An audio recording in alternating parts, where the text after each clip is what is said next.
Guys, we are live on a very special weekend wrap edition of Warweek Boxing with the incomparable G Funky Boxing. Oh boy. Thank Guys, you. Thank you. I tell you what, wait for the theme song, but we've got a lot to cover, including a special preview of this weekend's big fights on Saturday from two continents. All this and more on the latest edition with Warweek Boxing with G Funky Boxing. Woo!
Proudly presents Big Time Boxing USA on War-A-Week Radio.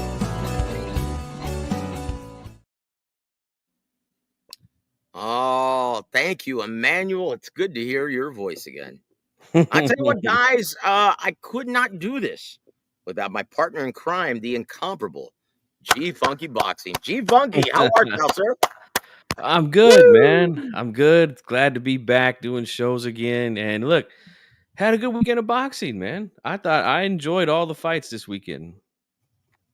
Oh, I tell you what, guys, and once again, it just shows matchups are everything.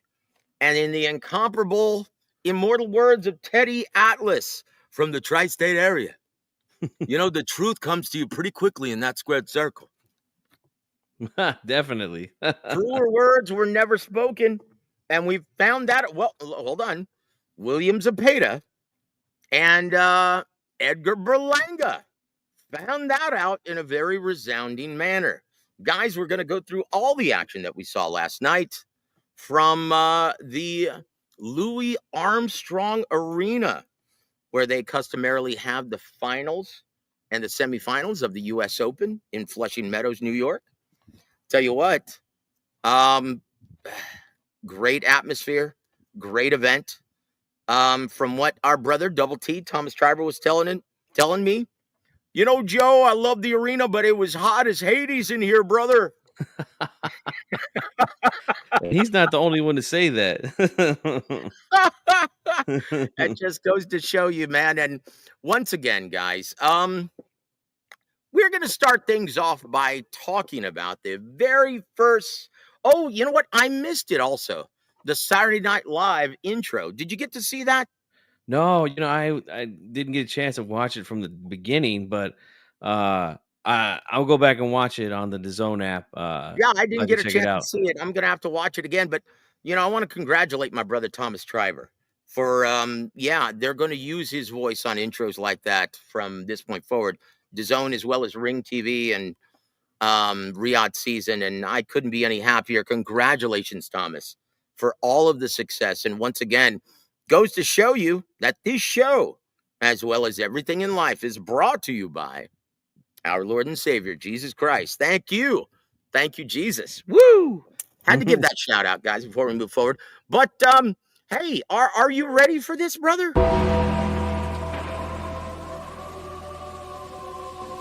Terrible fan takes on Twitter/X.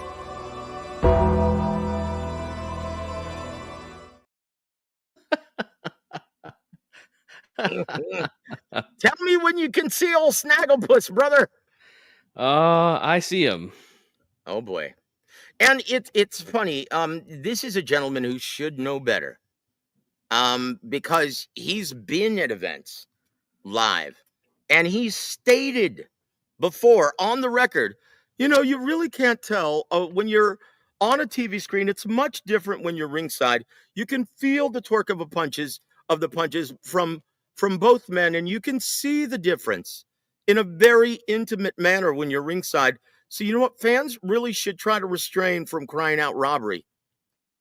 That didn't stop him. The disgruntled old Al Bernstein from stating this. And you know what? Dare I say this? He goes on to say this in his terrible fan take that, the only sane conclusion, and this is coming from someone who believes that gender is a spectrum, right? Sane conclusion in the sentence that doesn't make any sense. But I'm going to play this. So this is what he had to say following the first fight between David Morrell Jr. Osvari versus Imam Katayev. Hi, everybody. Al Bernstein here. It is 10:15 Pacific time here on Saturday night. And thus far, as of doing this tape, I've only watched one of the boxing matches on the Ring 3 card tonight. I've watched that fight twice. That is a fight between Imam Katayev and... Well, if he watched it twice, and that settles it, he knows. Right. His opinion is gold, brother. Okay, I'm going to continue. David Morrell. I have reached the only sane conclusion you can reach about that fight. Oh, okay. Now, I'm going to repeat one more time. Sane conclusion. Sounds like a fan. Jesus. Oh, okay. Here we go. That Katayev won certainly 6 rounds of the fight, and more than likely 7 rounds of the fight. Okay. Now, he doesn't go anywhere, and this is the problem with this, guys. Okay, now, before we even find out why, he never states why.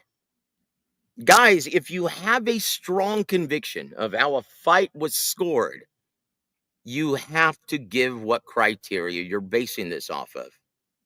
He never goes on to say this. Learn from this, guys. Because if you've got there's no way he won that fight. That was a robbery. Okay, based on what? Clean, effective, and consequential punching. Now, once again, that is subjective in nature. And this isn't the only problem.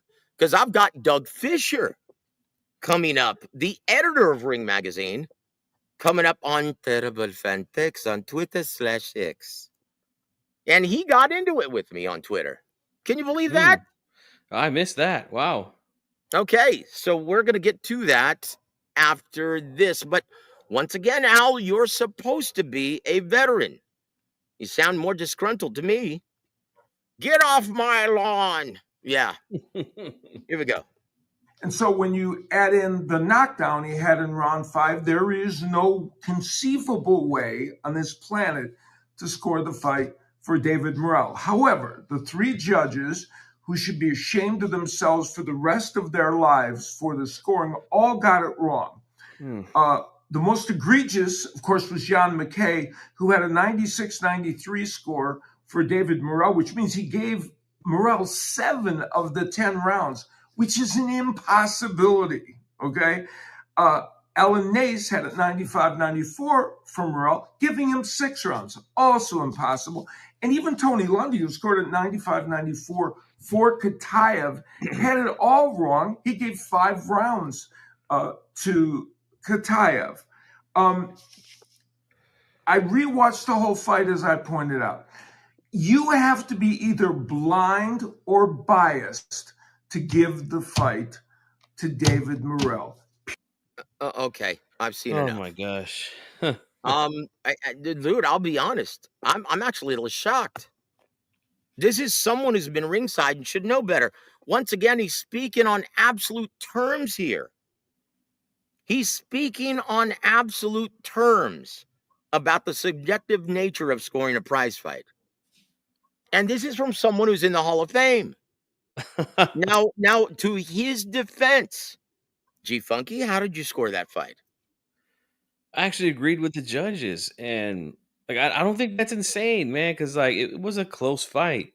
There was a lot of rounds that were close, a lot of good exchanges. Now Morrell did get dropped, um, and we're not taking nothing away from Kataya for that. He gets the extra point there, but it to me this is not good, guys. When you have people like Al Bernstein who have been uh a voice in boxing for so many years. So many casual fans know his voice, they know him.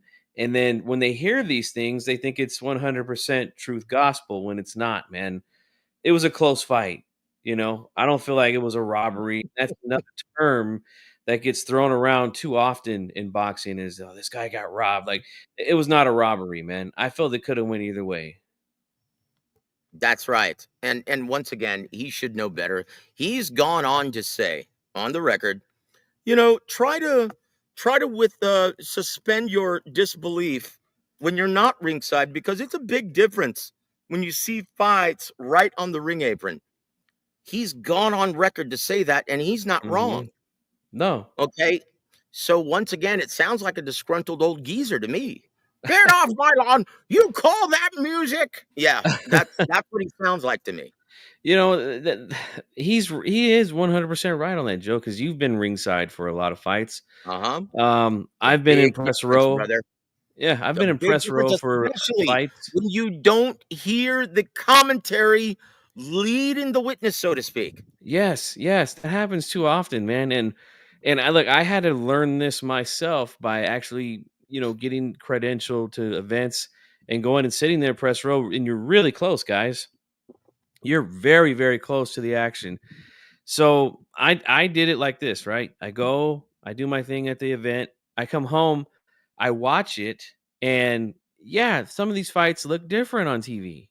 You know, that's just the way it is, guys. And the judges, they don't get all the angles that we do when we watch it on TV. So yeah, I don't get what the point of him coming on here and saying, "Oh, this is a complete robbery." Like, come on, Yeah, man. that's good. AKA Snagglepuss, even. Heavens to Murgatroyd. Yes, indeed. Well, look. And our expert analyst live from ringside was the incomparable J.R. Bell from the Boxing Source. Give him a hand, brother. Woo! And look, he was ringside. He scored the Mhm. fight 7 rounds to 3 with the extra point for Kataya for the knockdown, the fifth. He scored it just like one of the judges, 7 rounds to 3. The one that there is no sane way. Yeah, you could feel that way. Well, you know what? J.R. Bell was right there ringside. Mhm. And once again, he knows what he's looking at in the ring. Okay. And He he's goes to the gyms, unlike Al Bernstein. and he's done this multiple times, guys. He's covered a lot of fights. So, he could tell you from experience, I could tell you from experience, Joseph, and even Al Bernstein himself, okay? So, let's stop with the what do they call it? Gaslighting here, okay? Okay. It sounds like someone's in dire need of some attention. You don't know me very well, do he? Well, look. I'll say this, and once again, look, to his defense, though, and I can't look. I scored these fights from watching on my TV, and I scored the fight 5 rounds apiece with the extra point for Katayev, giving him the victory. I scored it Mhm. 95-94 in favor of Katayev. But am I going to scream robbery? No. No, you can't. Because Not in a I close I fight. wasn't there at the ring apron, and once again, I was look, I'll be honest, I may have been a little biased because I was so upset throwing things at the TV because I was screaming at the top of my lungs. He's open for the overhand left. As soon as you turn him, let it go, David. And he just wasn't doing it. In my opinion, he looked like his left hand was compromised. He was only throwing the right. But when he threw it the left and he threw in combination, it scored. It landed cleanly. He had no answer for it. So it made it several rounds difficult to score. Right. It made it there were several rounds that could have easily gone either way. So it's impossible to scream robbery. And once again, a Especially when you gentleman got who's one a Hall bag, of right? Famer should know this. Yeah, that's fine. Or that one in there, I think I'd rather have her take. And there it is. And there it is. And there it is. Sorry, So Joe. Was I on the air talking? yeah, Did you you're hear on the me? air. That's all right, brother. That's I'm all sorry, right. man. No, it's all right. Yeah, Katayev had no answer. That's right. And so you heard Ronnie Shields, our brother in arms, Ronnie Shields, who was the third man, who was the chief second, and he was screaming at Oswati, David Morrell, brother, what are you doing, sticking your tongue out? Come on, don't be taunting him. You gotta let your hands go. Yeah. In my opinion, and we're gonna find out on Tuesday evening on the Boxing Source, the new home for real boxing with Ronnie Shields. We're going to find out if David's left hand was indeed compromised. But look, upon speaking with his team, David Morrell, they said, well, I don't know about that.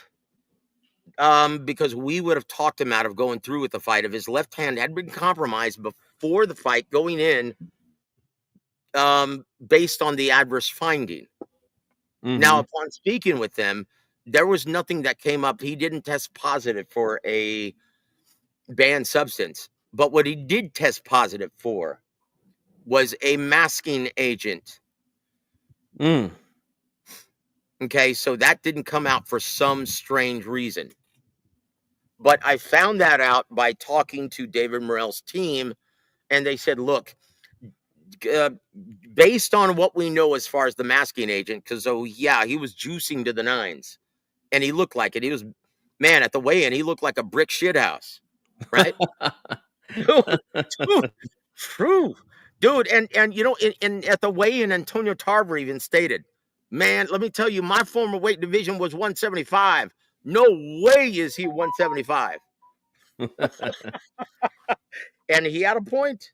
But you know what? To his credit, once again, to his credit, champions, fighters, real winners. They don't run from the fire. We're firemen. We run to the fire. That's right. And we saw all combatants last night run to the fire. Give boxing a hand. Keep punching. Absolutely, man. It was a great night of fights, and you know, again, it just goes to show that boxing fans they're never satisfied with anything, man. Like, you know, and there was this predetermined notion before this fight, Joe, that Morrell was probably just gonna, you know, beat this guy pretty convincingly. Well, it turned into a good fight. The guy put up a hell of a fight and made it close and competitive. And then these guys, instead of saying, hey, you know what? Hey, a fight that we thought was going to possibly be a wash is competitive. Instead of saying that, they complain. Like, never happy, man.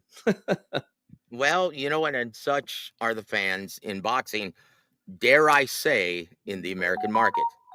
Yeah. Because I'm sorry. Um, hold on. Hold on.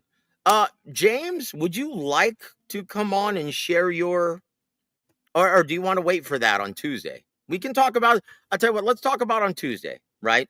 You got a lot to go into, right? In in discussing this with J.R. Bell from the Boxing Source. Guys, he went over everything tonight, gave you his opinion from ringside and press row. And so, guys, if you haven't already seen that, go check it out on the Boxing Source. We love JR. He is one of the last of the Mohicans in real journalists in this business. Yes. And so he's stating that Morrell hung out for a while after the fight, and he was still at the hotel lobby after Coach Ronnie left for the airport. So we'll find out on Tuesday everything that he had to say. Right? Yes. And I can't wait. Make sure you guys tune into that one. All right. Oh, I tell you what, guys. But look, honestly, and we heard from David Morrell post fight. They asked him if a rematch was in order. Oh, well, he was sidestepping, he was skirting the issue, but um, in the immortal words of the late great Emmanuel Stewart, man, you need to call that one back, dog. No, it's not going to be a good look if you don't get that back. If you don't get that, I know you won the fight on a technical basis, but you need to call that one back and beat his ass. And he's not wrong. He's not No. wrong, G. Your Yep. thoughts, sir? No, I agree. That's always been my policy with boxing is if a fight is competitive, let's see it again. Now, does it have to be an immediate rematch? No, not necessarily. Although I wouldn't be upset if they ran it right back immediately, but at some point they could. I wouldn't mind that because it was close. And there it is. And there it is, guys. Honestly, I think he needs to. And honestly, I think it should happen on the undercard. If you can, look, did either man have a terrible cut or something that needs a heal? Do you think Nope. November is too quick for a return match?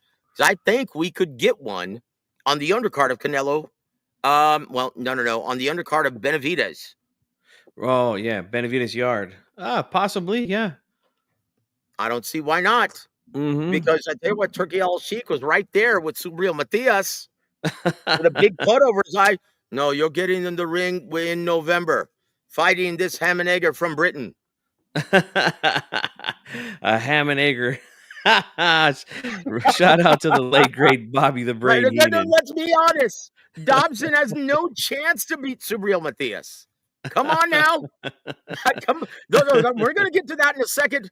But guys, right now, we're bringing back a very special edition of Rapid Fire Q&A with G Funky Boxing. Thank you, yes, senor. Woo! Thank you, Lupe, for lending us your talent in intro in this very special edition of Rapid Fire Q&A. Number one, brother, better R&B singer, Chaka Khan or Patti LaBelle? Boy, I'm going with Chaka Khan. Chaka Khan, Chaka Khan, Chaka Khan. Oh, dude, I love it. Dude, I love Chaka Khan, dude. That is a great choice. But I love she's me a some powerhouse, Patti LaBelle. man. Oof. Oh, I love the range though of some Patti LaBelle though, man. Yes, definitely. That's a tough one, but Chaka Khan, she's got some girth to her voice, man. She's got balls. And I mean that in a very feminine manner. Not a mom whatever her name is. But yeah, you know what I mean. Number two, better trainer, Joe Goosen or Teddy Atlas? Oh, yeah, that's a tough one, man. Because if you don't want to put it out there, brother. Yeah, I like both styles for sure. The one thing I really like about Atlas is when the X's and O's go out of the window, he'll find something to try to ignite a fire in his fighter. Just go back and watch his fight against his fighter fighting Evander Holyfield, Michael Moore. Oh, that was really something there, man. But Joe Goosen, you know what? And I even want to bring up when he was momentarily training Alexander Povetkin, Sasha, right? And his dad just passed away, and it was really tough training camp from what Teddy said. And he brought a picture of his late father, recently deceased father, and was screaming at him when he was fighting Marco Hook. And he was hurt badly early in that fight. And he said, do it for your dad. Your dad's right here. Your dad wants you to. And dude, it was very moving, and it pulled his fighter across the finish line. Yep, he finds a way, man. But with that said,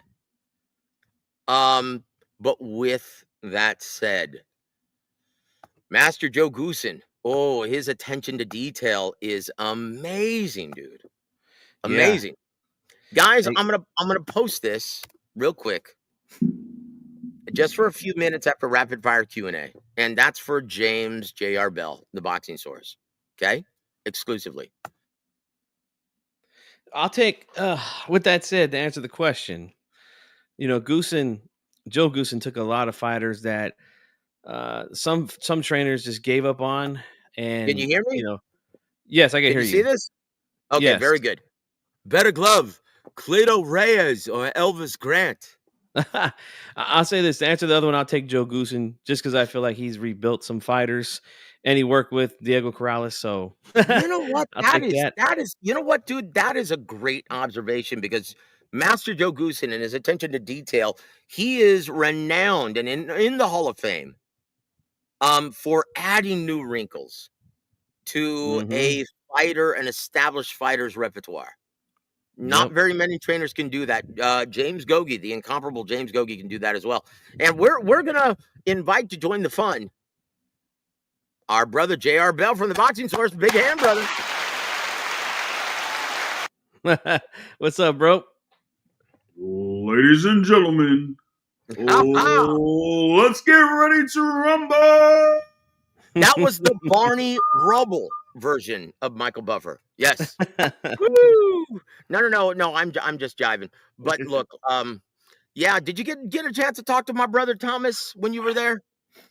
I did before the fights. I had talked with him in the lobby. He was there, before getting on the shuttle to go to the venue, and yeah, like told him about the whole thing with the cars, and that I was the one that designed the cars, and yeah, he was really happy about that, and kind of like showed because he was there with the judges that were involved, and we showed the judges and things like that, so he was really happy to see that the trading card design for him. Yeah, we're talking about the trading cards, and he showed my brother Thomas. I showed him a couple weeks ago the prototype for Big JR's prototype for the trading cards for boxing. Amazing, guys, and you're gonna see more of that in the weeks ahead. But guys, both of you, first G Funky, number 4. Better team, 92 Cowboys or the 85 Bears? Boy, I'm going 92 Cowboys. That's my team right there. Woo! JR, what say you, my friend? And all I got to say is, how about them Cowboys? Yes. Woo! I tell you what, guys, it's impossible to argue with that. Arguably the greatest team ever assembled, the 92 Yeah. Cowboys. No Take disrespect that, to San the Francisco fans. Bears. Take that, San Francisco fans. And speaking of San Francisco, this is for G Funky exclusively. Better baseball giant, Kevin Mitchell, or in my best baseball announcer voice, and Matt Willie. Woo! Oh, I'm gonna have to go with Matt Williams slightly, man. I think he had a little bit of a better run, and he was there a little bit longer than Kevin Mitchell. So, but Kevin Mitchell was really, really good though. But I'm gonna go with Matty Well, Williams on this one. also because he had the hotter wife. Yeah, you can say that also, brother. Come on now. Come on now. Old bald, premature baldness, Matt Williams. Boy, his wife was something else. Boy, yeah, for sure, man. So here's one for my brother JR. Better snack food, original Pringles or original Lay's? Ooh. Oof. Yeah. You can say push if you can't decide. I'm gonna go with the Pringles though. Slight edge to the Pringles. Slight edge. Well, I tell you what, we'll see, man. We'll see. Let me tell you, can I tell a Funky? quick story about this? Because Yeah, let's hear it, brother. I used to work for Frito-Lay some years back. Good company, but Wait a minute. Pringles. Oh, I'm sorry. Go ahead. Pringles are so good and so popular that even the Chip King Frito-Lay had to make something to resemble the Pringles, and they made it was called Lay's Stacks, and it does I remember. nothing. I know that. Does nothing compared to Pringles, but that's how good Pringles are. Oh, I tell you what. And look, I was gonna say Frito-Lay. What? That's a hooker in Tijuana, right? Yeah, Woo! sounds Did I like say it. that loud? Forgive me, Lord. Jeez. Rapid Fire 7. Better R&B band. Earth, Wind, and Fire or Kool and the Gang? I'm Did you going hear Earth, me Wind, and Fire. Earth, Wind, and Fire. Earth, Wind, and Fire. Oh, yeah. Are you sure? Yes, Yeah. I am. Me too. Okay. Joanna. Dude, this is another Listen, Jody Watley case, brother. You it guys might be, don't know what you're it might listening be, but Earth, to. Wind, Yeah. and Fire, especially a live experience seeing them. Whew. I I don't know. I've seen them live too, man. live, and they're both amazing. Yeah. Yep. Well, Well, I'll tell you what. Let's join in the fun. We're gonna invite Maestro. Hold on. Let's see if I can do this here. I don't know if I can do this, guys. I just don't know it. I just don't know if I can do this, Chief Funky. Look, I can't include for some reason. It's blocking me. I don't know if I can include. So my apologies to my brother Peter Von Arx and someone else that I can't see who's in the queue. And guys, we'll get you on board as soon as we can, my friend. Oh, it's my nephew Anthony. It won't let me invite you guys on the stage. Okay, my apologies, guys. I'm trying to wing this. Hold on, let me see if I can do this.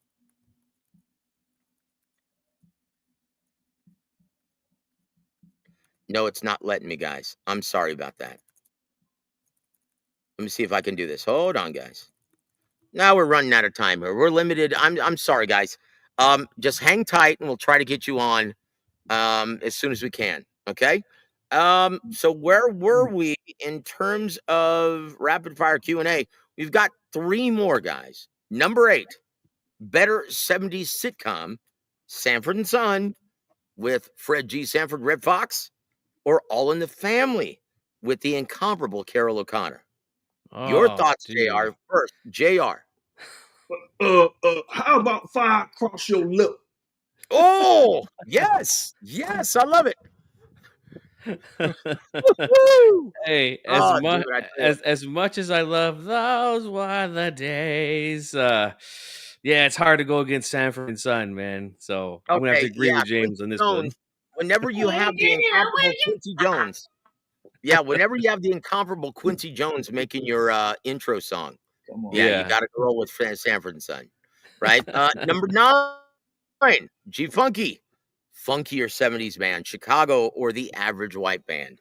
Funkier, it's got to be AWB, but better band Woo! overall, it's got to be Chicago. But funkier, yes, AWB all day. Now look, I know Peter Cetera. That's different, right? Mm-hmm. Like when you look at his vocals, that's something different. But yeah, funkier. I have to agree. JR, what say you, brother? Yeah, I'm signed with AWB on this pick. Yeah. So we all concur. Here it is. Especially with the Number name too. 10. JR, you first. Better NBA center, Hakeem the Dream or Kareem Abdul-Jabbar?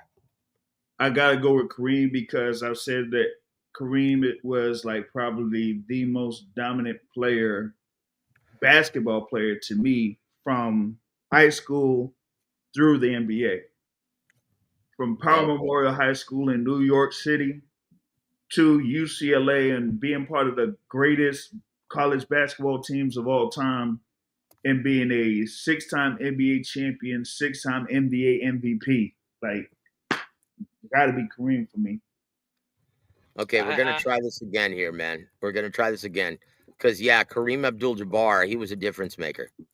I agree with James. Even though Hakeem Olajuwon was my favorite center growing up, he was in my era. I caught the tail end of Kareem, but yeah, it's you can't go against Kareem. All the accolades that James just read off, and that sky hook. I mean, Oh boy, almost impossible. indefensible.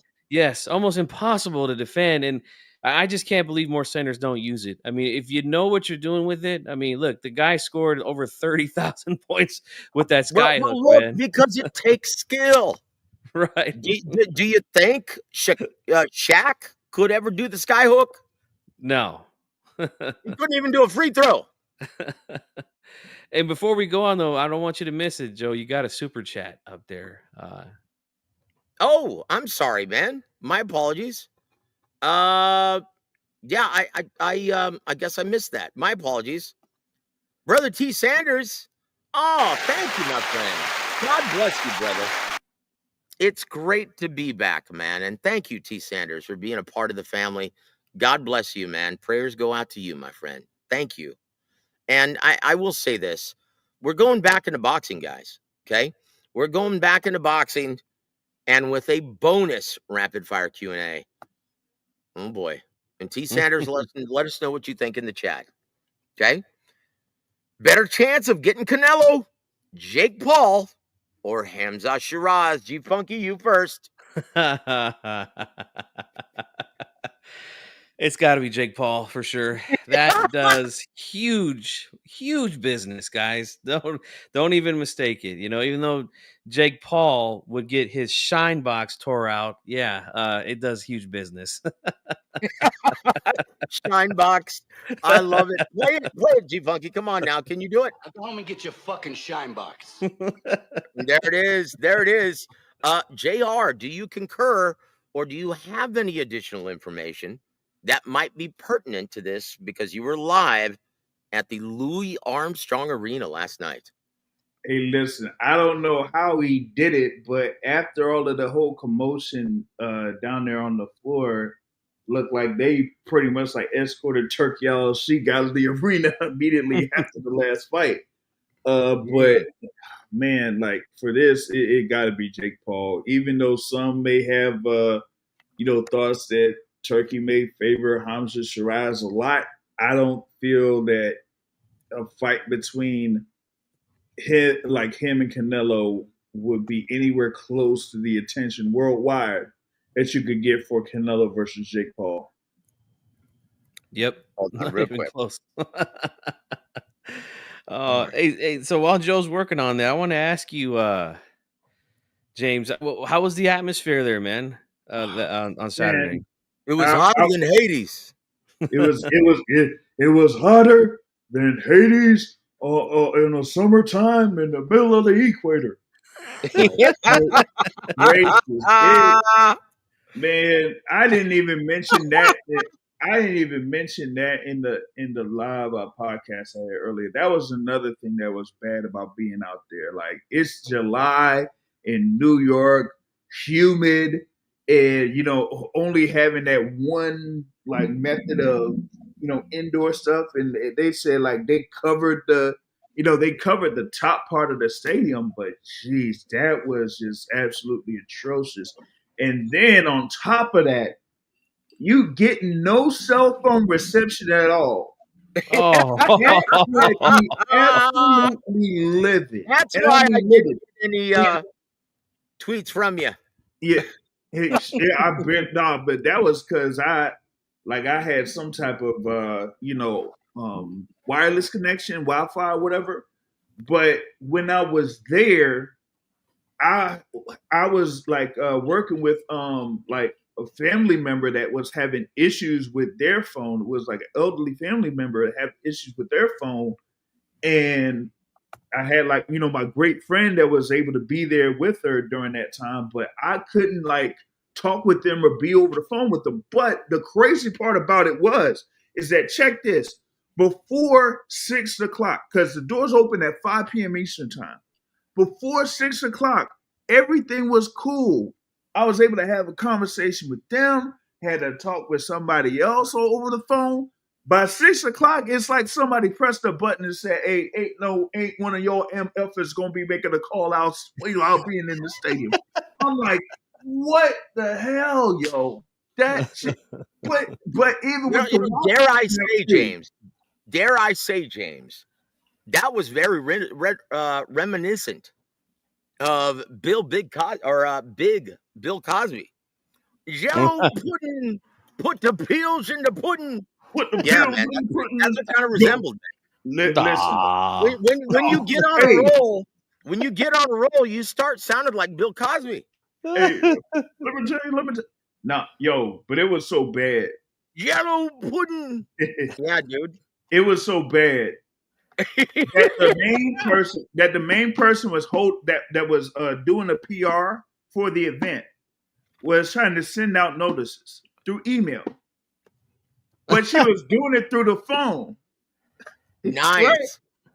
So, That dude, that's a man. That is a woman after Edgar Berlanga's heart right there. so yeah, how about we didn't receive email notices about the post-fight press conference until close to 2 a.m. Eastern. Oh, wow. Oh boy. That I was tell you what. insane. Come on, yo. Yeah. Well, I tell you what, guys, we're moving on and we're gonna jump right to the main event. And guys, I'm sorry, I'm having problems with my StreamYard. Anthony, my nephew, I'm trying to get you on, as well as Peter. I'm sorry, guys, but I'm gonna be on for the long haul. It's 11 p.m. almost my time, but I'm gonna stay on for another 2 hours. I know that's past G Funky's bedtime. Probably Definitely. James as well. But look, we're gonna take advantage of the time. So hang tight, guys. I'm trying to get you on. Okay. And we're gonna go to a special edition of We ain't ducking and dodging nobody. It's time for fact or fiction.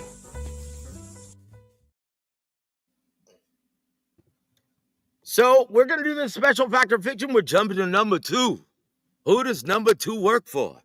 Okay, odds makers have it correct. Fact or fiction, G Funky. When listing Canelo Alvarez as an only 2-1 betting favorite over Terrence Bud Crawford, and I'm going to add this, especially after what we saw in the main event last night. Oh, yeah, this is going to ruffle some feathers, but you know what? Don't care. Yeah, I agree with those odds. I agree with those odds for sure. Canelo, yeah, he's been past it for a while, guys. And, you know, the thing with the Canelo fans is this. They're a funny group of people, man, because you know, all their arguments are about resumes, right? Because Canelo, again, he's the big money guy, so everybody wants to fight this guy, you know? But think about this, man. Ever since he got uh beat by Dimitri Bivol, like those wins ever since then, like boy, that is aging like milk, boy, let me tell you. Um not looking so good, man. So I could see why the odds are close right now, man. He's definitely lost it. He's definitely lost a step or two. JR, do you concur, sir? What are your thoughts on that? Yeah, Fact or fiction? G Funky definitely nailed it with this point. You go from that Dimitri Bivol fights, and then fighting the guys there with Golovkin, Ryder, Charlo, Munguia, Berlanga, and William Skoll, and all of those ended up in a unanimous decision. And in the multitude of those fights, he was able to knock down his opponent early in the fight, or like by midway through the fight, but wasn't able to properly stop the opponents, especially when a number of people highly favored Canelo to beat these guys and to eventually stop them going into those fights. And with him not being able to do that and not being able to properly close, it's like either he doesn't have a second gear or he's just coasting through the rest of the bout and not showing that he has the ability to finish off these opponents. So that 2-1 odds there, yeah, I definitely agree with that. But of course, Joe, in our previous conversations over the past few weeks, especially talking with Coach Ronnie Shields, who I've sided with ever since February. Terrence Bud Crawford for the win. Oh boy, I tell you what, as time goes on, I'm starting to agree with that. I'm starting to agree with that, and I don't think I'm wrong in doing it. But guys, let's point to the main event of that co-main feature, doubleheader.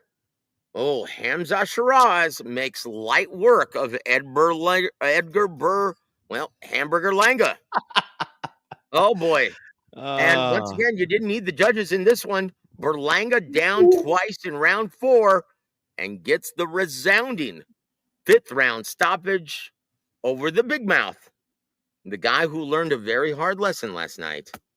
Stay humble, stay humble, stay hungry. Oh boy. Now, obviously, you didn't get a chance to hear what he had to say in the post-fight press conference because he immediately went to the hospital, didn't he? Yep. Yeah. Didn't get back until real late. So yep. So I tell you what, Eric Gomez, welcome to the show, sir. Good to see you, man. Good to be back and good to see you, my friend. And Fat Joe, Joe curse. Look. Joe, I got to give you some credit for the hamburger lenga. That's a pretty good one, man. But we always used to call him instead of Berlanga Bernargas. Well, I tell you what, man. And Peter Von Arx goes, "Yep, I'm going with Bud, and thank you for hanging with me, man, in the queue, and we're gonna get you on as soon as we can." Look, I'll be honest, guys. Oh, hold on. Tycho TV, welcome to the show, sir. Good to see you, my friend. He says, "Yeah, you wish he learned his lesson." Something tells me that you may be correct in your assessment, my friend. Good to see you, my friend. And Eric Gomez says, Bumlanga, more like. Oh boy. Berlanga's career is not over in what universe? Yeah, he's done. Look. Stick Now a we're fork gonna in give him. you a lesson in the business of boxing, guys. When you grow accustomed to making the money that Edgar Berlanga has grown accustomed to making in his last two fights, where does he go from here? Never. Yep. Guys, hang it up. It's over. Oh shoot. Someone Dude, look at Eunice. Miranda. Dude, that's right on. I love that. Someone had Man. a suggestion on my podcast for it but I put it as a loser leaves town match, or as Brother Terrell said, loser goes straight to hell match, right? How about, since this was talked about earlier this year and stemming from last year, as I said, loser leaves town match, Edgar Berlanga versus Caleb Plant. Oh. Well, look, guys. Look, guys. Look. I'm sorry. What is that? A loser go home match in WWE? Yep. Loser leaves town match. You know what? Hey, I'm on board. Brother. I'm on board with that. Dude, if you've got the suitcase match or the briefcase match, that's fine. Loser go home. Here it is, Joe. He's gotta go. And there it is. And my brother Anthony, he's sticking up for Canelo Alvarez, and not because he's a Canelo fan. He says this. I love you, Anthony. God bless you, my friend. And I hope you're doing well. And he says, I have Canelo winning, not because I'm a fan. I'm just being realistic because he's jumping up 20 pounds. Let's not forget he started at 130. Canelo is a naturally bigger fighter. He started at 135, actually. But that's not the point. The point is where they are at this time. Now, let's be honest. Against Madrimov, did Terrence Crawford look great? No, he didn't. And that's something that a lot of Canelo fans have pointed to, and rightfully so. But I'll just say this, as far as the resume argument, right? Look, guys, Crawford doesn't have to have a better career than Canelo. He just got to be better than him for 12 rounds. That's 12 rounds. Exactly. That's it, guys. You know what? I love my brother Raphael's take. And once again, Raphael, welcome to the show, sir. Good to see you, my friend. He says he needs to go back to trainer Andre Rozier. Oh man, he was out there, man. I saw him out there at the fights yesterday. And I'm sure Andre was thinking the same thing. Yeah. For sure. Yep. But look, guys, look. Andre's a no-nonsense guy. Could you imagine him coexisting with this version of Edgar? No chance. No. No chance. That's what That's you what you got. got. Kiss my ass, Austin. Kiss my ass. It's the Austin. Fired. Dude, that's awesome. Hey, dude, did you? I'll say this. When well, look, it's no surprise, right, that our brother Double T Thomas Driver is a huge wrestling fan, Mhm. former professional wrestler. Yes, I Mhm. said it. And it's no coincidence that he is a huge in I tell him this all the time. You are the last of the Mohicans, the last of the great ring announcers that are influenced by the great Howard Finkel. The Fink. Did you hear his Fink delivery when he was proclaiming the winner, the Japanese fighter? I missed that fight. Guys, go back and look at that, and you will hear Howard Finkel lives again. Yes, I said it. Dude, that's for all the old school WWF. Yes, I said it. WWF fans, right? Go back and check it out, and it sounds just like Howard Finkel. Rito Susumi. Dude, that is awesome. Yes. And dude, Thomas does that to a T. It's awesome, man. Awesome. I love it. I love it. And Refugio, welcome to the show, sir. Good to see you, my friend. And he said, Ring Magazine just announced Mbili versus Lester Martinez. And the battle of the big babies. Ooh, Jarrell Miller versus Jared Anderson. Oh, boy. No wonder Lester pulled out this. Exactly right. He's not stupid. Mama didn't raise no dummy. Yes, look, sir. I thought they were going to have Lester Martinez on for the card in September because that was initially rumored for Martinez. But hey, I'm not surprised at that one bit. That is a fire fight right there, man. And dude, I love it. And hey. guys, I'm going to say this right now. G Funky, JR, everyone in the chat. Man, I am so happy to be part of the brotherhood again, man. Dude, honestly, where have you been all my life? And there it is, guys. Dude, I'm having so much fun right now. So thank you, gentlemen. And Anthony Manzano says, Joe, who is the closest to Gorilla Monsoon today? Nobody. Nobody. From the Rockers. And it's the irresistible force against the immovable object, Jess. No one can carry the tights of Gorilla Monsoon. Well, let me tell you something, Gorilla. Will you stop it? Yeah, dude. It's almost like he was Lamont from Sanford and Son of wrestling, right? Yeah. Will you stop, Pop? Yeah, dude. I love Gorilla Monsoon. God rest his soul. He was one of the greats behind the mic and in the ring. Yeah, and so Anthony, thank you for bringing that up, man. Thank you for bringing that up. What a matchup, though, man! Lester Martinez versus Mbili. Wow, Christian Mbili. Wow. With no defense. Yes. Dang it! That takes away from what I said earlier. I said a suggestion for Hamza Sheeraz for later this year could have been Christian Mbili, since Mbili is the interim champion for the WBC. So, but this one is just as good. You know what I think is a possibility for Sheeraz later this year? Guys, I do have to tell you, James, do you have any news for us for December 27th, exclusive?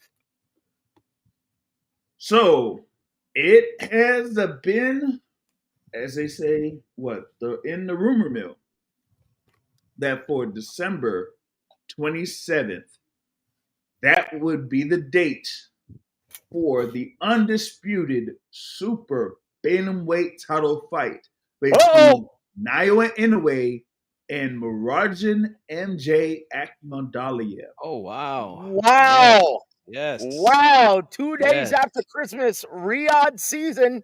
Guys, once again, you heard it here first.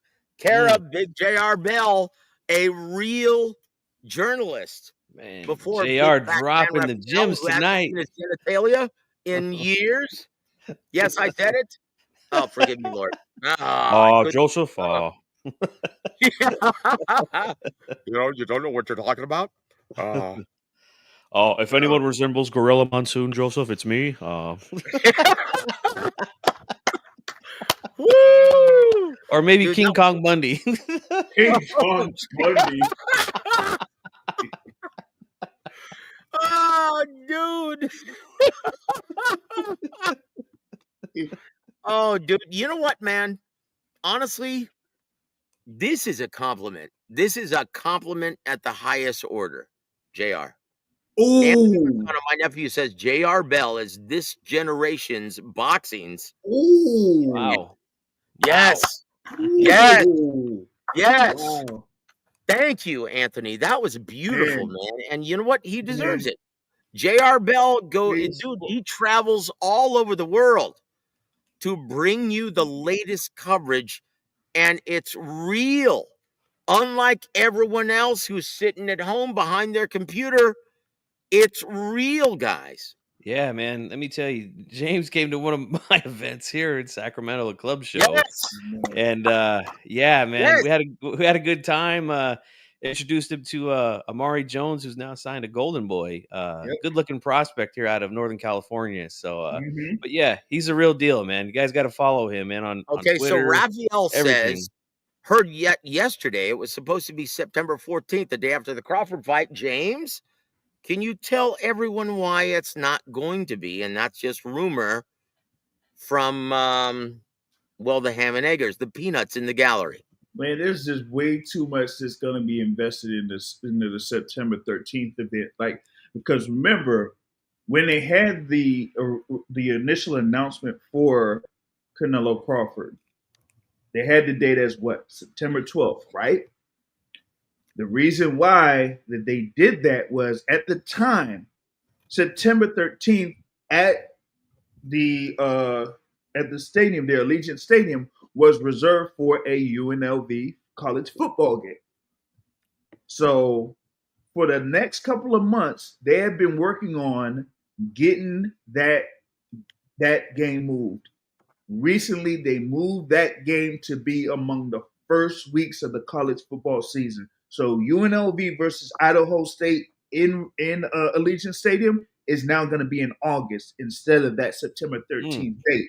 So with that being said, they're putting all of those resources towards that event, September 13th at Allegiant Stadium. I just feel like there's no way that they would put any type of attention towards Inoue versus Akmadali of September 14th, the day after what's going to be one of the biggest events in boxing over the past few years. Can't really happen. Yep, that's it, guys. Now, keep in mind, this is going to be Inoue's first Riyadh season event. You mean to tell me it's going to be shadowed by Canelo Crawford? Fully 100% Riyadh season. It's going to be 2 days after Christmas, guys. Merry Christmas. And the other thing too is, what is it that he's supposed to be, like, at least one of those ring ambassadors as well? That's it. So why would they have that be, a day after? Like the whole thing with the what happened in May, that was completely separate. That was handled by Top Rank. Top Rank fit the bill. Top Rank had been one of the co-promoters for Naoya Inoue at the time. So they were able to host a fight in Las Vegas at T-Mobile Arena during Cinco de Mayo weekend and all of that. But this time, here with Riyadh season and ring, nah, they ain't doing that. There it is, guys. You heard it here first. Care of JR Bell, the boxing source. Guys, it's not just a moniker. He is the boxing source. Guys, take it to the bank if it comes from JR. Okay? And so, let's see. Hold on. T. Sanders, brother, I'm in agreement. Like, honestly, and Tyco TV, be nice, brother. Come on now. Look, this is the only time you're going to hear a Rodney King quote from my lips. Can't we all just get along? Come on now. Yeah. Oh, Chihuahua. But But Yeah, guys, yeah. this is so much fun. But Hey, don't. guys, let's get to the main It's event. hard to. It's hard to bet against a guy that could wear a wife beater out in public.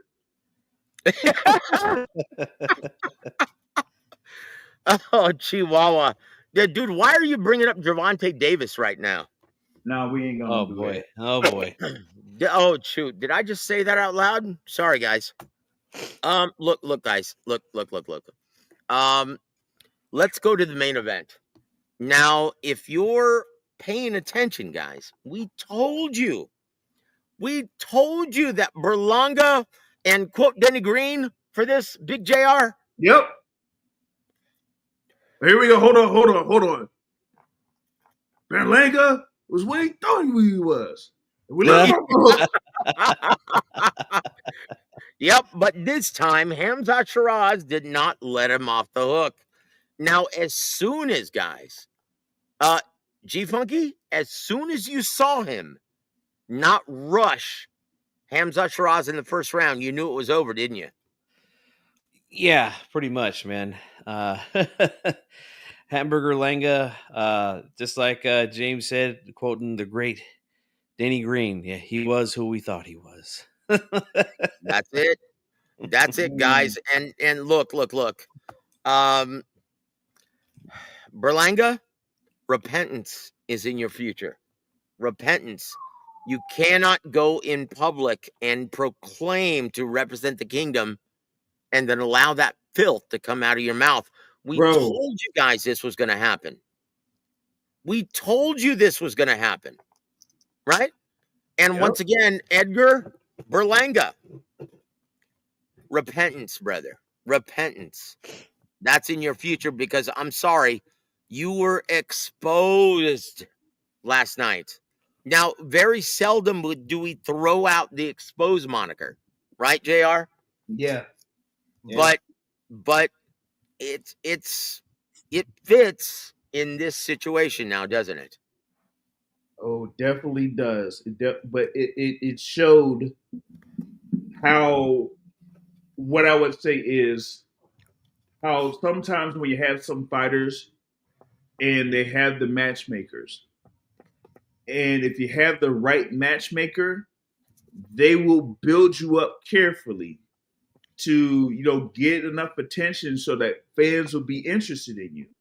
But if they have somebody that they have a feeling that could really expose you and show that you can have a lot of flaws, they'll do that. And they'll test you when they do that. So if you test good with flying colors, that's great. Then they could build you up to the next step. But then if they see that you struggle, then you ain't going to get much further than that particular point. Guys, there's a reason why Top Rank did not resign Edgar Berlanga. And there's a reason why they just cut Jared Anderson. Right? Mm-hmm.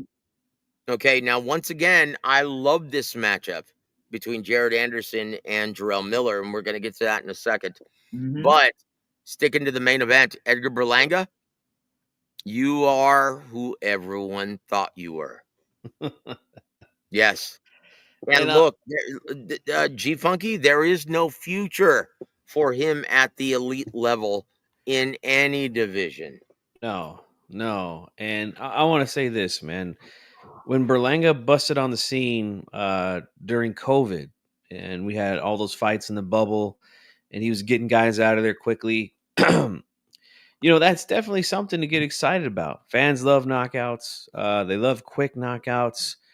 And, at the time, the Puerto Rican boxing was kind of struggling. They didn't really have a guy that they could lean on and root for. It's kind of looking like it could be young Xander Zayas, who came up during that time as well. But I was rooting for Berlanga. I wanted him to get better and improve and possibly be the flag carrier because the Puerto Rican fan base is great for boxing, man. But unfortunately, he didn't improve. He let a lot of that hype go to his head. And yeah, we're seeing it here on the big stage. And Now, once again, how did I introduce him on your show the other night? I forgot, what was it? You got to remind A me, Joe. gentleman with the IQ of a salad bar. Right. Wow. Yeah. And look, guys, and once again, be humble. And I'm not throwing stones at him. I'm not. But be humble, Edgar. Be humble. Jose says, welcome to the show, sir. He says, Sheeraz is a global star.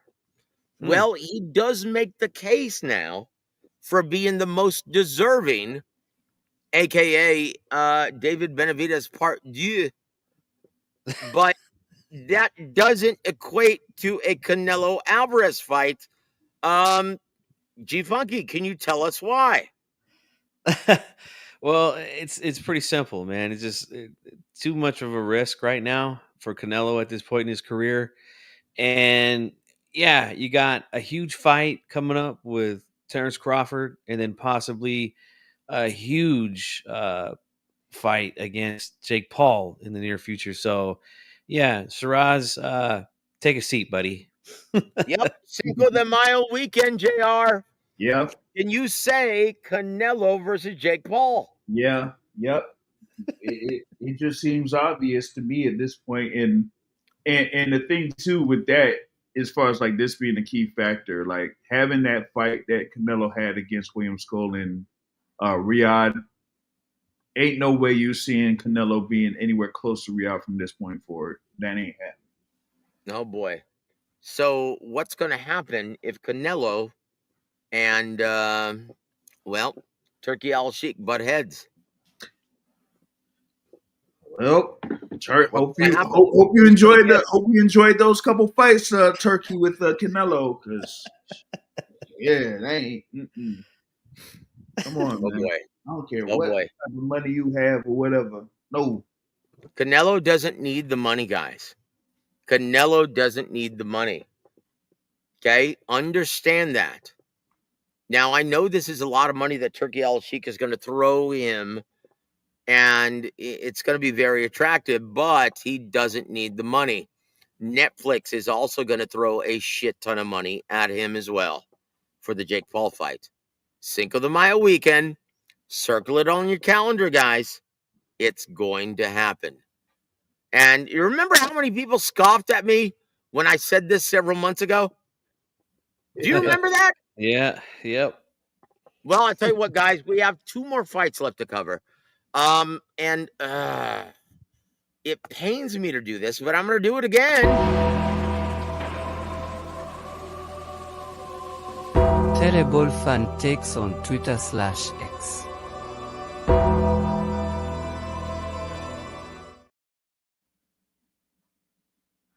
Oh boy. Guys, let me know where you can see this. Uh-oh, here we go. Well, this is the editor of Ring Magazine, Doug Fisher, who still, after decades of being in this business, still doesn't know how to score a prize fight. And look, and it's a head scratcher, isn't it, G Funky? Well, I mean, look, I've met Doug before a couple years back here in Sacramento when he was still doing the Thompson boxing cards before they went out of the boxing business. He did a great job too, Yep. but he still didn't know how to score a prize fight back then. Yeah, I always found myself disagreeing with Dougie's scorecards live whenever those shows would be on. But Yep. really nice guy, knowledgeable guy, a great historian of boxing. But yeah, I often find myself disagreeing with his scorecards as well. For good reason, because he just and it's a head scratcher because he is very knowledgeable. I will give that disclaimer. He is a geyser of boxing knowledge, a great boxing historian, but that doesn't always equate to a proficiency in scoring prize fights. And he said this after the co-main event between William Zepeda and Shakur Stevens. And he said, those 3 scorecards are disgusting. Absolutely zero credit given to Zepeda. And I had to chime in. I said this, right? I said, you feel this way only because you're viewing the scores as a gauge on how competitive the fight was. You shouldn't. Even if a fight is a war like Edwin Rodriguez versus Will Rosinski several years ago, it can still be a clean sweep on the scorecards if you can make a case for a fighter winning every round. Okay, and once again, Dougie wasn't having any part of it, and he said, man, there's no way Stevenson won 11 rounds. I didn't say that, but I'll continue. He didn't block and slip every punch Zepeda threw, and this is what I had to say. No, where is it? Hold on. Let's find this. Hold on. I said this. No one is saying that. But you can make a case for Stevenson winning 10 of the 12 rounds. And if you can do that, you can conceivably score the fight that way. That's the point. Don't think of it as a gauge of how competitive the fight was, which you clearly are doing. JR, I'm not wrong. I'm You're not not wrong in wrong. this scenario.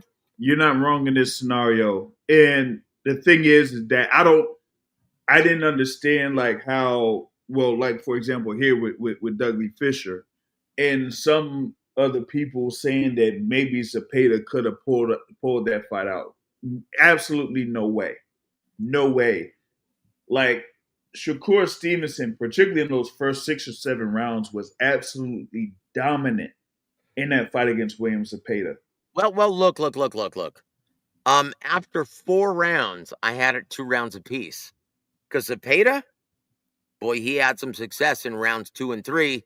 But what happens when you're facing an elite level talent like Shakur Stevenson and he makes the adjustment? You got to be able to make the adjustment as a counter, and I didn't see that from Zepeda. Nope. Like I did like a whole thing, like a keys to victory for this fight. And for Zepeda, I wanted Zepeda to have the activity, but to mix up the emphasis behind your punches to like say you could do a couple of taps, but you also got to send a message with one of your, with your hooks or your power shots that it actually would affect Shakur Stevenson. And I didn't see that in this fight. I just seen like the same amount of, arm punching, tip tap, 1, 2, 3, like you're going through a punching drill. That's what I was seeing from Zepeda for a majority of the fight, and then as a response, when you seen Shakur Stevenson throw punches, like you seen it like be, and I said to him, it was more of like textbook execution. Using your lower body as a base, and then just using your waist to throw hooks that you just get everything out of it. And when you get everything out of it and you see it land, you can actually visually see it land on Zepeda and have Zepeda go back. So when you see that, especially from a scoring perspective, given that the judges are there ringside sitting at 3 different spots, and you see William Zepeda's head snap back like a Pez dispenser, like that was doing, like says, then yeah, you're definitely going to score the more effective, clean punching from Shakur Stevenson. And that's how he was able to bank those rounds up. G Funky, how many feints did you see thrown by William Zepeda last night? I didn't see many. No, that's for sure. But I think he did his absolute best to try to win the fight. He's not the fastest guy. His feet aren't the quickest. What he does is he wears you down. He applies pressure, wears you down with volume, constantly in your face. And there were rounds where he was accomplishing those things against Shakur. Problem is, it just wasn't enough rounds to win the fight.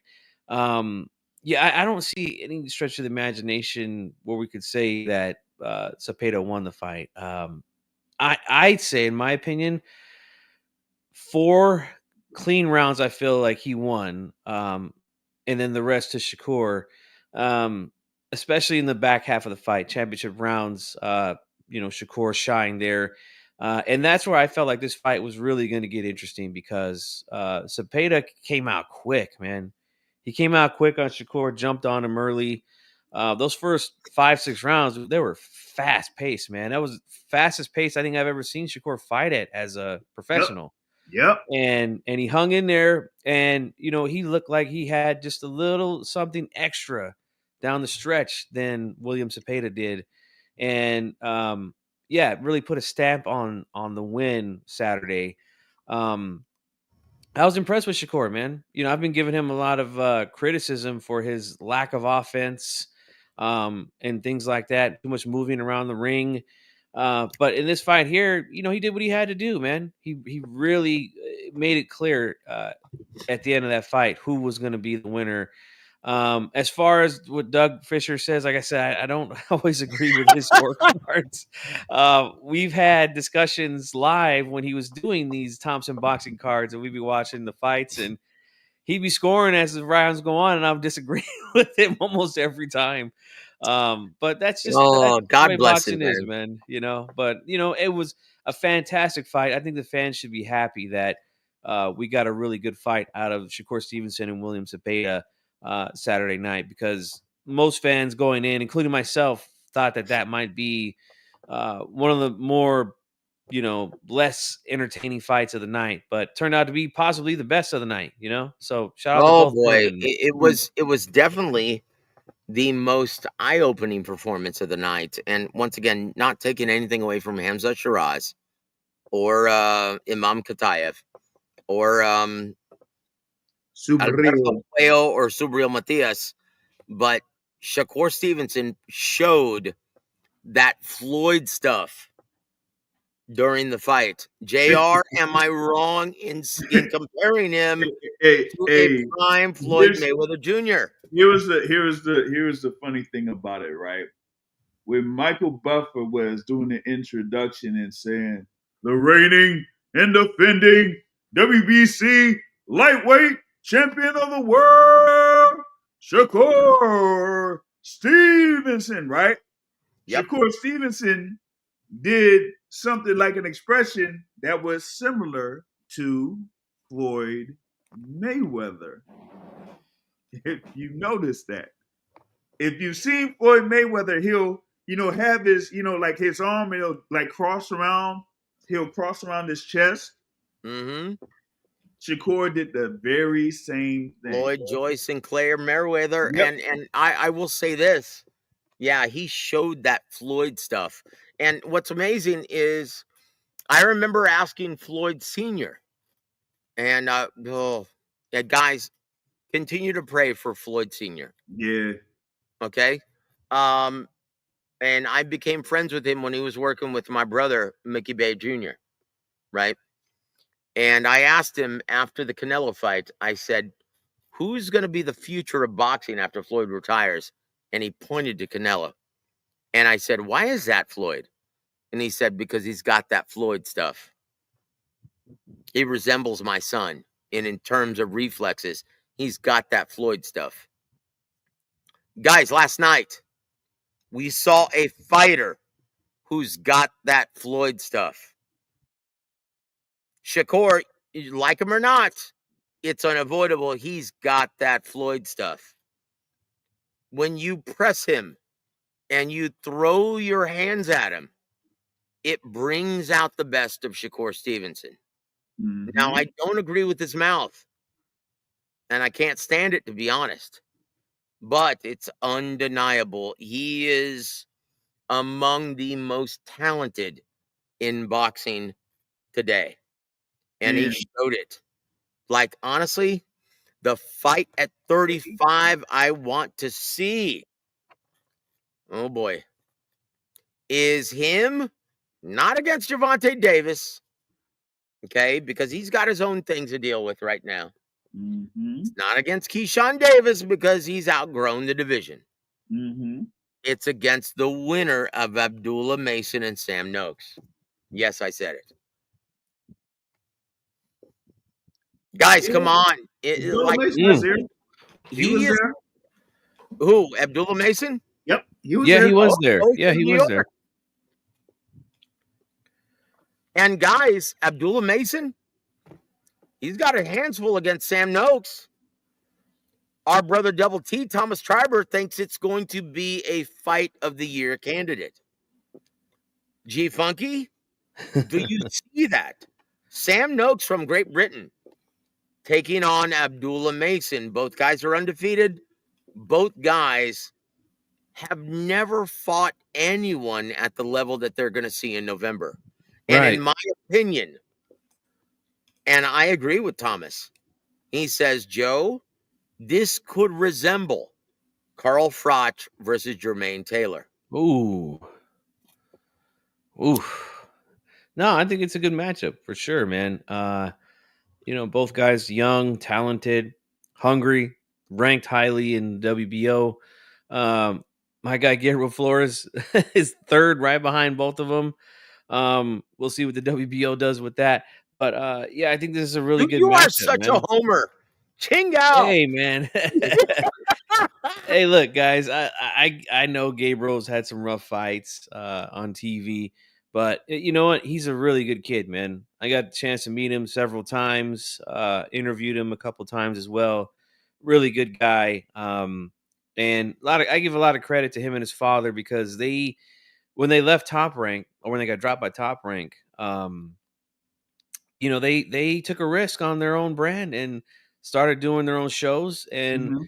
they've successfully done 4 now, getting ready to do 5. I'm hearing sometime in Oh, the number one? fall, thinking October they're going to have another Mm. event. So we'll see what happens, man, with the rankings. But yeah, Abdullah Mason is definitely one of those kids that we all should be keeping our eye on, and he should be looking to make a statement here in this matchup.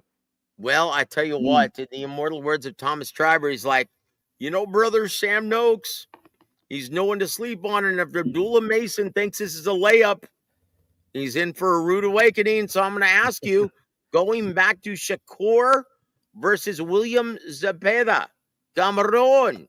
James, it's a question for you. Did you guys think Shakur was hurt in that one round? Or was it just a slip? It was it was JR? more it was more of a timing punch that he stepped. I think he like overstepped when he was trying to punch himself, and then when he got caught, it was him like tripping back to the ropes. So I didn't feel like it was more about him being really affected. He said that in the post fight press conference. But yeah, I just felt like it was more of like a timing thing because for me, So here's the dead giveaway. How did he uh, react after that? Did he react like Edgar Berlanga in the 5th round? nah, he No. at the end of the round he smiled at Clarissa Shields. That's what he did. And there it is.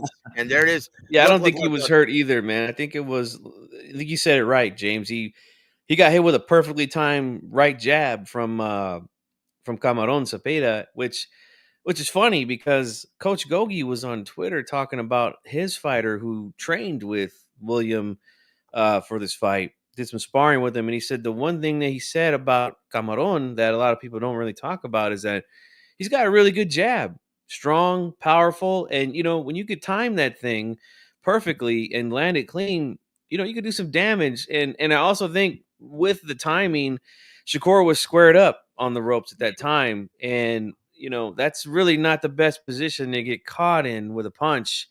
You could easily lose your balance when your feet are Yep. squared like that. So Yep. he could have, if that happened in the center of the ring, he probably would have went down. Yeah, Fortunately he for could. Yeah. him, the ropes kind of kept him up, and I mean, the referee could have said it was a knockdown, but no, it wasn't. And but he recovered quickly. It was really like he was wobbled or something like that. I think that was perfect what you said, James. It was a perfectly timed shot.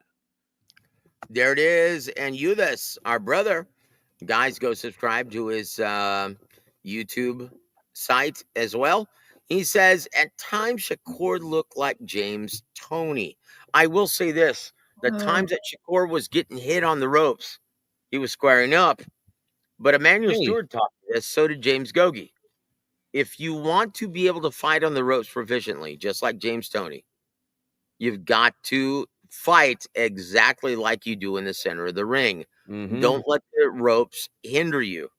Yeah. Stand sideways. point your shoulder right at his chest, and take away half his targets. I When can't help. Shakur did that, Yeah. I can't. You know, Joe. I can't it help was but giggle. masterful.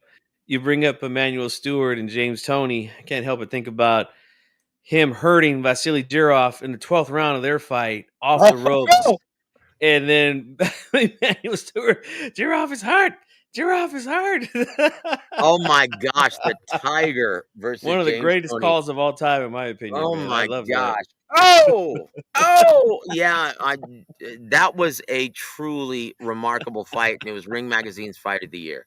Unbelievable Mhm. fight. If you guys haven't seen it, Oh you're my watching gosh, this live, or cruiserweight when this is James over, Toney versus watch it. Vasily Jirov. Yes, Whew. dude, great Unbelievable. call, man. But once again, I noticed that watching it, and I was watching it with my fighter Rob the Rifleman Gonzalez, who's going to be competing here in San Antonio in All right. August. And I was like, you see what he's doing? When he squares up on the ropes, he's getting hit. And when he turns his body to the side and Yeah. points that shoulder right in Zepeda's chest, he takes away half his targets. Zepeda doesn't know what to do. Yeah. Like That solved see- everything. Guys, that Yeah. solved everything. And after he did that, well, he started having fun, and it was obvious. Oh yeah. And yes, at times he looked like James Toney. Guy Shakur. And we told you guys that this was going to happen. That Shakur is a special fighter, and this matchup, Styles Make Fights, guys, is going to bring out the best of Shakur Stevenson. And JR, I'm not wrong for making the assessment that it really did. Yeah, I see. I was saying that like whenever the internet was able to work in that damn stadium, that one thing I did say was during the fight that it was looking like Floyd versus Corrales or Floyd versus Gotti, how Shakur was picking off Zepeda when Zepeda was in his punch sequence, as I would say. Like a 1-2 or 1-2-3, but then you seen Shakur with his like quickness just go 1-2, like really pick him off.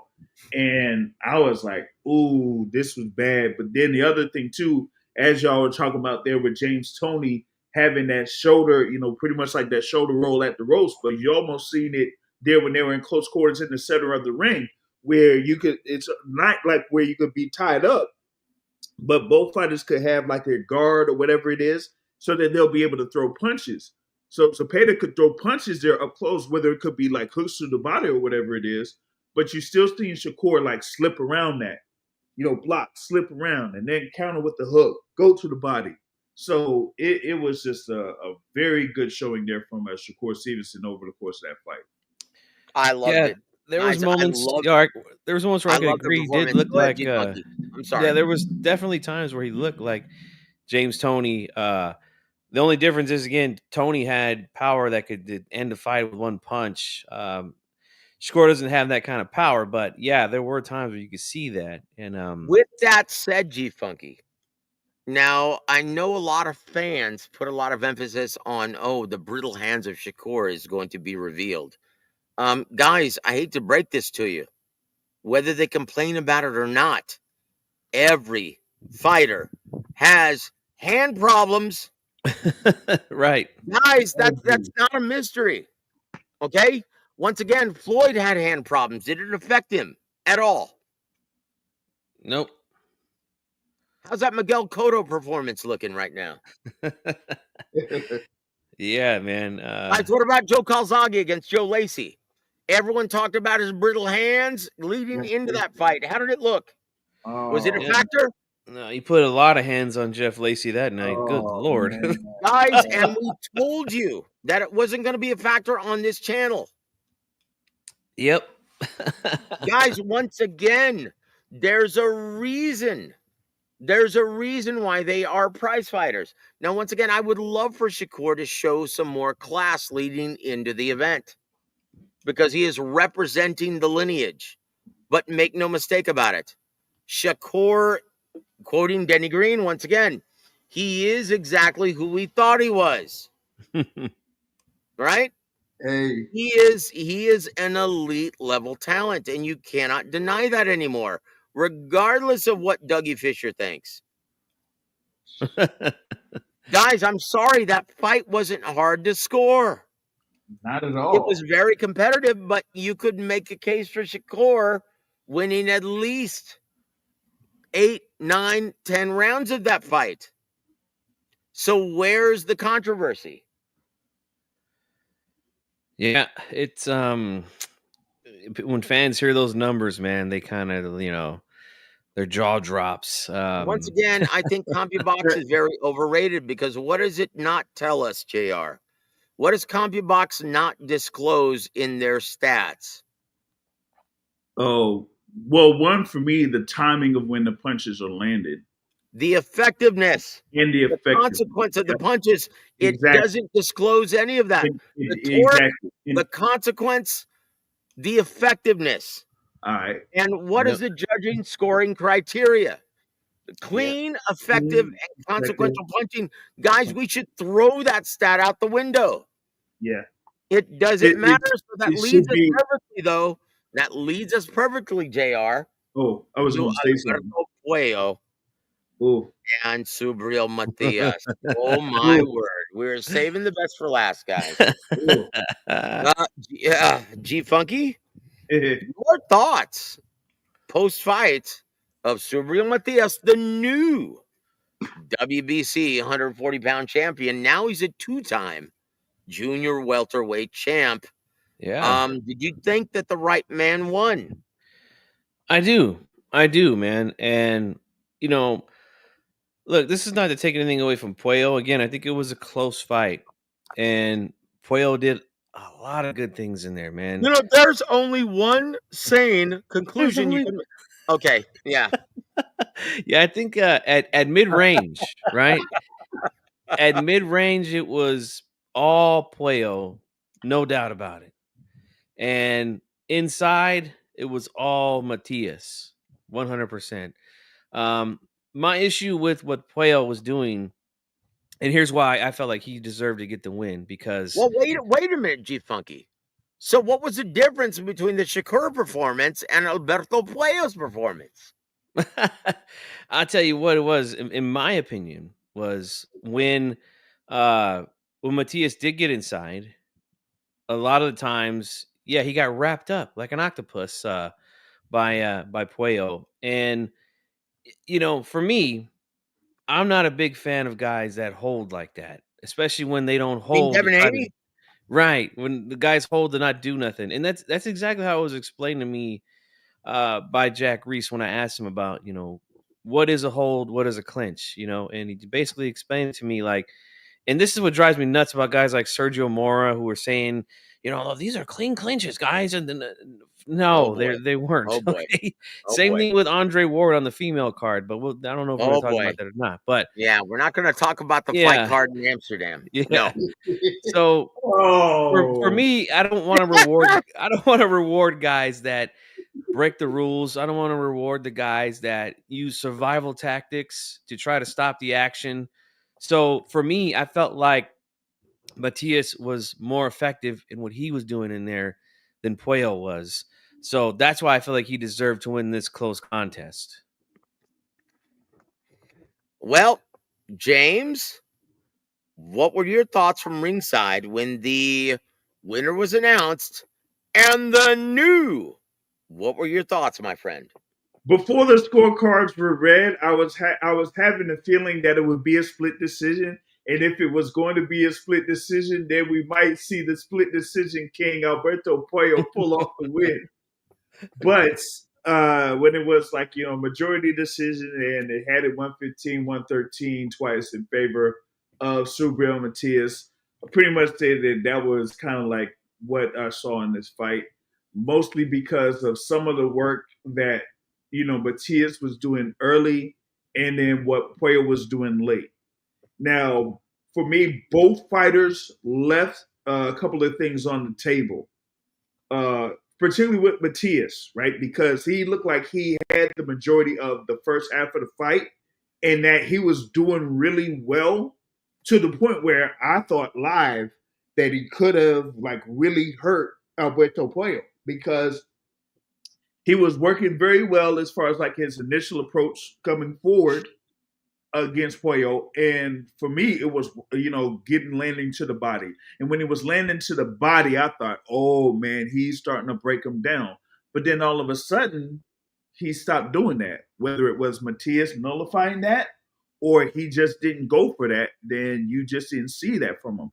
And then when that happened, that's where the fight kind of like turned into Puello's favor, in that he was landing more shots there, particularly in the last 3 rounds. But for Puello, I thought that I was going to see more jabs from him, especially with him having that approach of fighting off of his back foot. He wasn't necessarily doing that early. So I was like, okay, why would you, back away and then not try to attempt to do something to keep Matias from getting to you like that? So I don't know. Having it, 115, 113, either way, could have made sense. It was pretty close. But yeah, I thought the split decision game would have been able to get the win there. Guys, look, and I'll say this, and this is going to last thing I'm going to say about the New York State Athletic Commission. Now, say what you want about the judges at ringside, but just like fighters, if you don't have a lot of fights in a state athletic commission, you get rusty.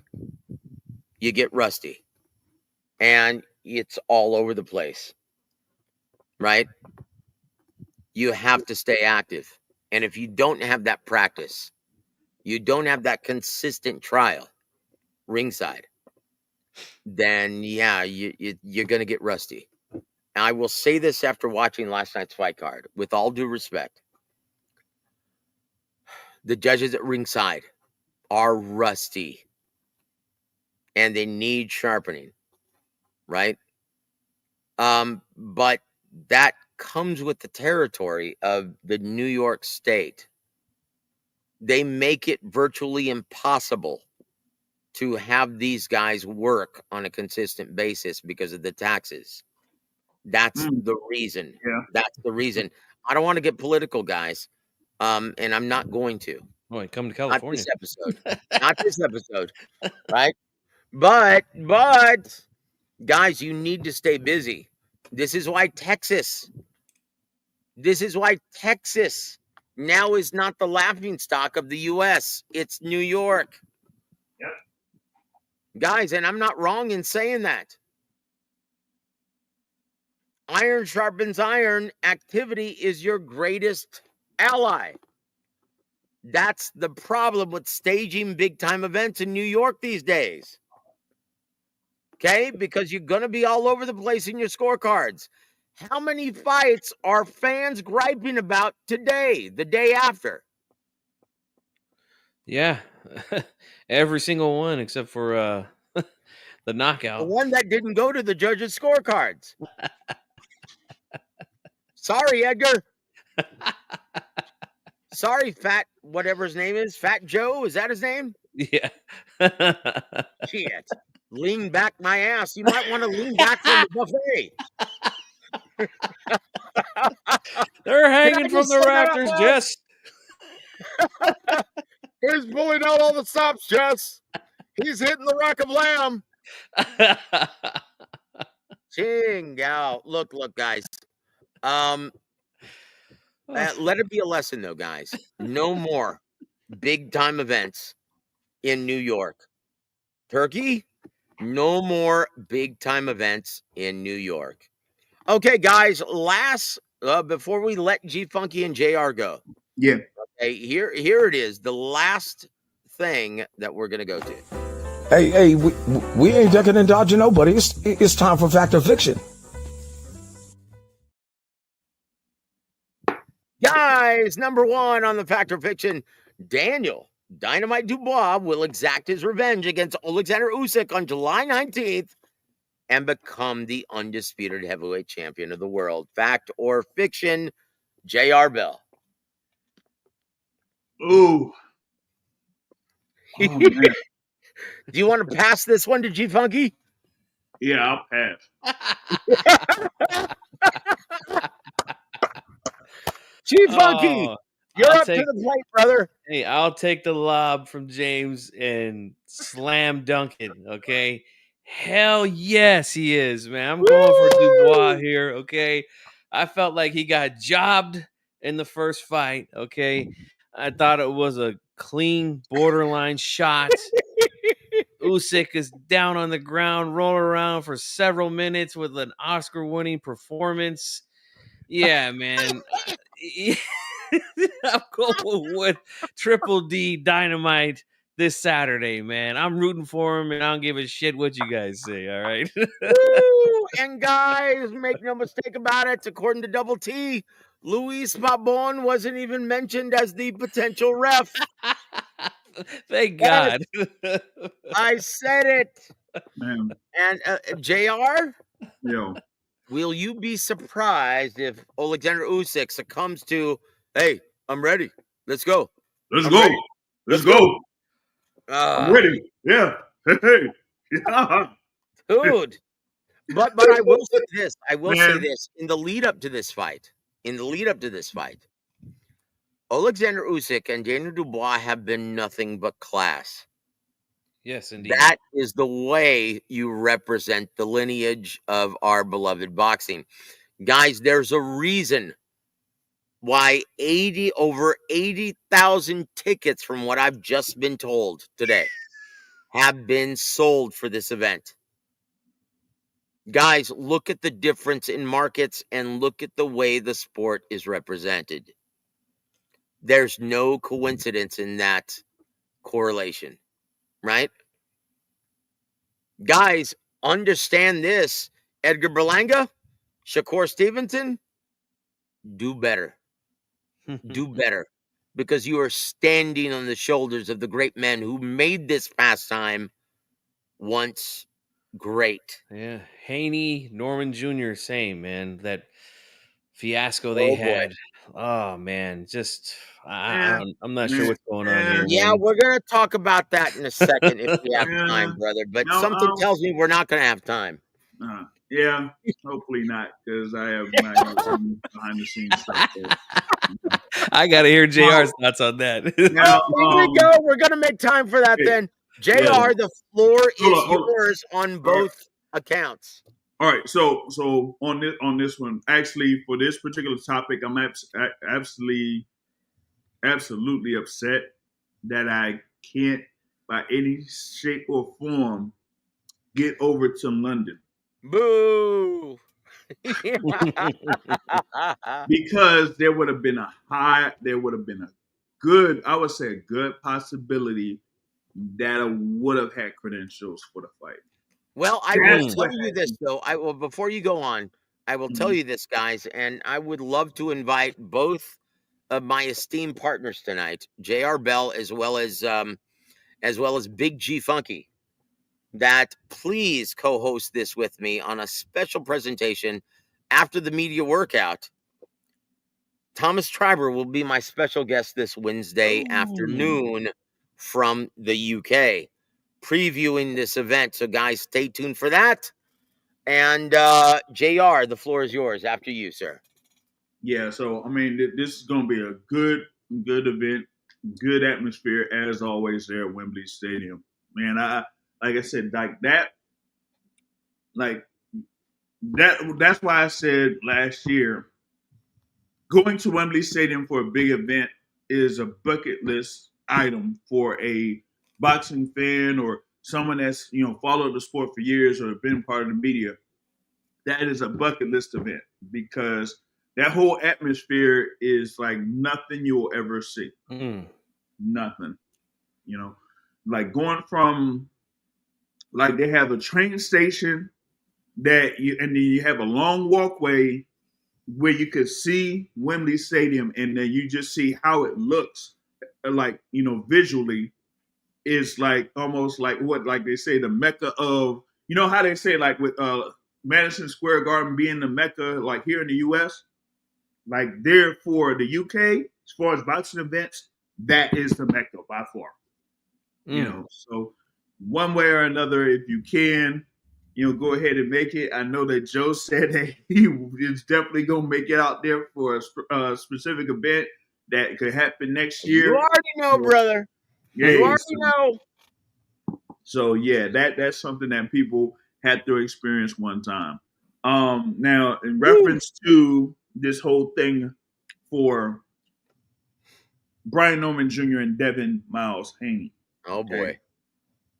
Now I know that Joe has had a long-standing critique of Mr. Devin Haney and Bill Haney, as far as like how Justifiably so, homie. as far as like how they carry themselves. Now that particular encounter with Devin Haney and Brian Norman Jr. became more than it actually was, or more than actually it should have been. Okay. We know how like people try to, boost fights or promote fights and things like that. So they were attempting to do that here. Okay. But when you have someone around the area or someone in your entourage that is not familiar with things like that, then things can potentially get out of hand. In a sense.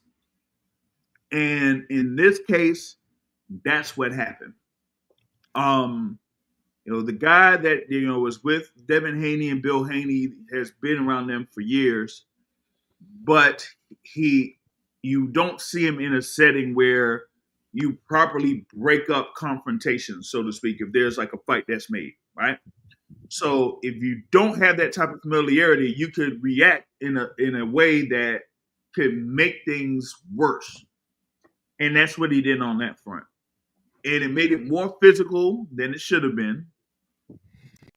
And it became more than it should have been. Okay. So I'm gonna say this though. JR. Just like it was criticized by Mike Tyson of Floyd Mayweather Jr. If you're the biggest star in boxing and you're a prize fighter, why in Hades do you need a bodyguard? Yeah.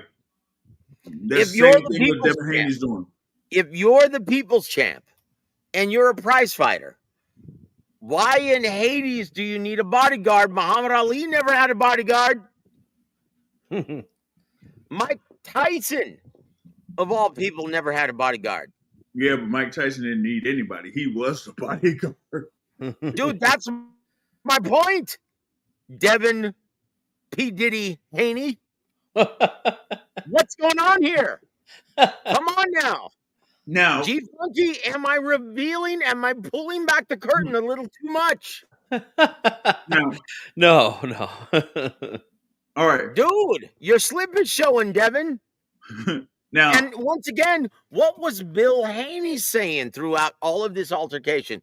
We made you an offer. I'm sorry, Haney. What are you talking about, Bill? This is going to be going into the funny part. Okay. Now the whole thing with the bodyguard happens, and he grabs Brian Norman Jr.'s shirt and pulls it up above, to the point where it almost looks like it was like a hoodie over Brian Norman Jr. And you have the whole little skirmish, right? Live. And you have the whole little skirmish, right? Now, this is the thing. Brian Norman Jr. is managed by Fighters First Management. Fighters First Management is Adrian Clark and Jolene Mazzone. Mm-hmm. In the past, I have had Adrian Clark on my show because I know Adrian Clark and I've known him for years. And when that whole little skirmish went on, the funniest part was Jolene Mazzone talking about, what the fuck?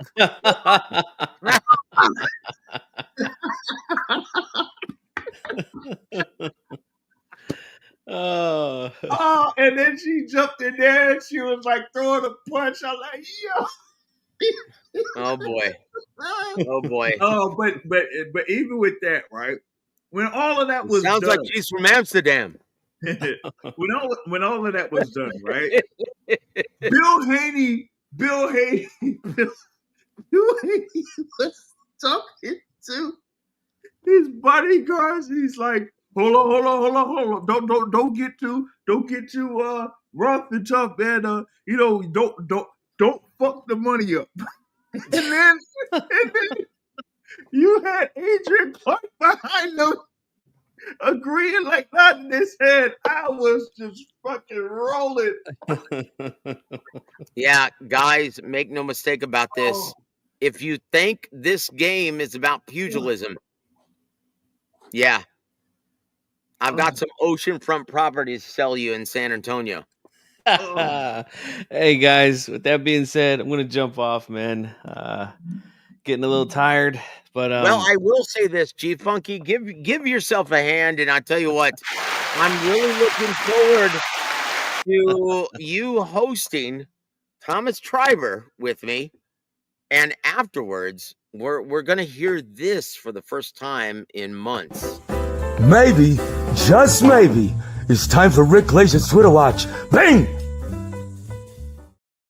Guys, this Wednesday night, it's going to be the return of Big Rick Glazier on War of Week Boxing. But before that, we're going to hear from Big J.R. Bell once again on his channel and the return of Real Boxing with Ronnie Shields. And he's going to tell us everything and his thoughts on his man, David Morrell Jr., well, getting the victory over Imam Katayev. JR, sign us off first, and then we'll hear from G Funky. Oh man, this was a great show here, of course, with you, Brother Joe and G Funky. Like I said, it's the return of War Week Boxing here, so hopefully, as you were talking about, Joe, you really enjoyed having this conversation. And we're looking forward to more here, like I said, coming up Tuesday on the Boxing Source YouTube channel, Real Boxing, with legendary trainer Ronnie Shields. So y'all stay tuned for all of that, right? Woo! I love it. And JR, thank you for this impromptu appearance. We really appreciate your candid voice from ringside at the Louis Armstrong Arena in Queens, in Flushing Meadows. So G Funky, sign us off, my friend. Yes, yes, indeed, man. It's been fun coming back. I was off for a little bit, but yeah, we're getting the band back together, guys. Ow! All right. I love it, guys. On behalf of my dear friends, my brothers in arms, JR Bell, and the incomparable G Funky Boxing, I'm Joseph Heron. You've been listening to War Week Boxing. Oh, have a great evening, everybody.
Affordable that is valuable.